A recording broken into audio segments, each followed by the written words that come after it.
Hi, this is Graham Helfrich, Technical Advisor Manager for the Engineering Software here at IHS Markit. Welcome to the weekly Did You Know episode, where we learn how to do something of value that you probably didn't know about your IHS Markit engineering software.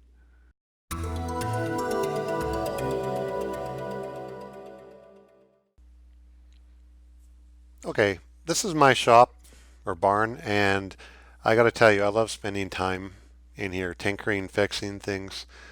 And I think most engineers, like myself, we love tools. So I'm talking about screwdrivers, hammers, chisels, power tools, wrenches, sockets, multimeters, the list can go on. Now I've got my toolbox labeled a little bit differently here. So, I've labeled it screw.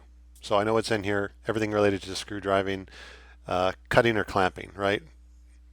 Easy for me to understand where to put things, measure, right? That's what I labeled it. Drill, right? We know what's in there. Now smash, what's in there? Oh, okay, it's all the hammers. Chisel, self-explanatory. Zap, what is this? Okay, all the electrical stuff. Sticky, okay, this is tape and glue. Turn, wrench, more wrench, lots of wrenches and sockets, right? Okay, so I know where everything is based on how I labeled it, but what if instead of thousands of tools, you have thousands of wells in a Harmony project?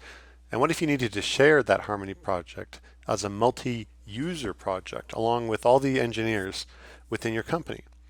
What if you could label and organize groups of wells by asset team, vintage, or fluid type, like my toolbox is labeled, so that everybody can find where the wells are in the shared Harmony project within your company?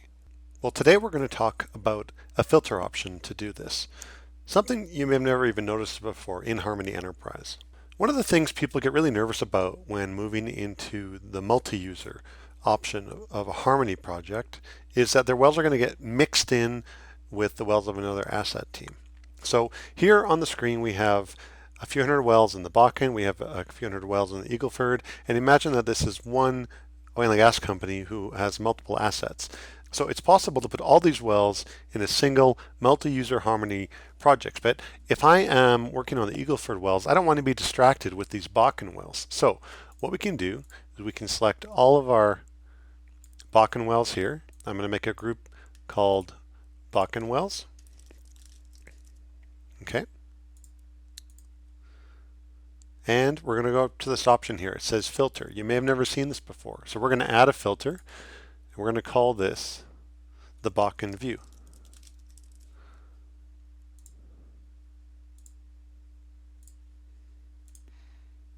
Guess what? Now that we have the Bakken view, all the Eagleford wells have disappeared. And we can really just focus on our Bakken wells. Okay. Now we haven't actually deleted them. If we go back to no filter, now we have all of the wells in the project. So let's do the same thing for just our Eagleford wells.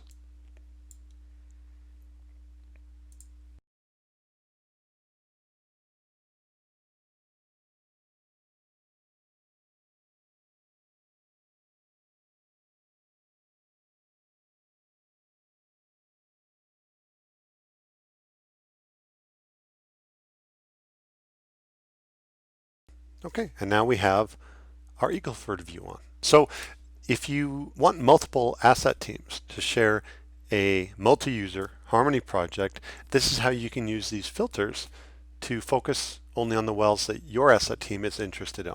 And these views will exist for any engineer who launches and opens up this multi-user project. They can simply toggle to the asset team that they work on and only see the wells they're interested in. Now here's another example. I've got these Eagleford wells, I've got oil and gas wells. What if I just want to focus on the gas wells? I don't want to be distracted by having all those oil wells on the map or in the hierarchy. Well, all we have to do is go to Attributes, select all of these Eagleford wells, sort by the primary fluid, select only the gas wells,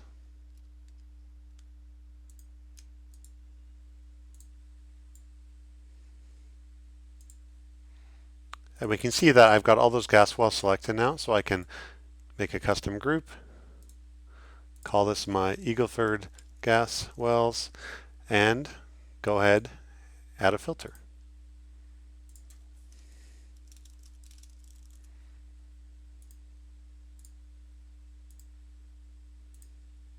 Okay, boom. Now only the gas wells in the Eagle Ford exist in my view. And I can see all the other views or filters that I've set up that anyone can access. Now let me give you some more examples of how you can use this filter. What if we want to just view the gas wells, right? We have oil wells, we have gas wells here. Well, you can make a filter that only shows the gas wells, for example, and now we can just focus on those.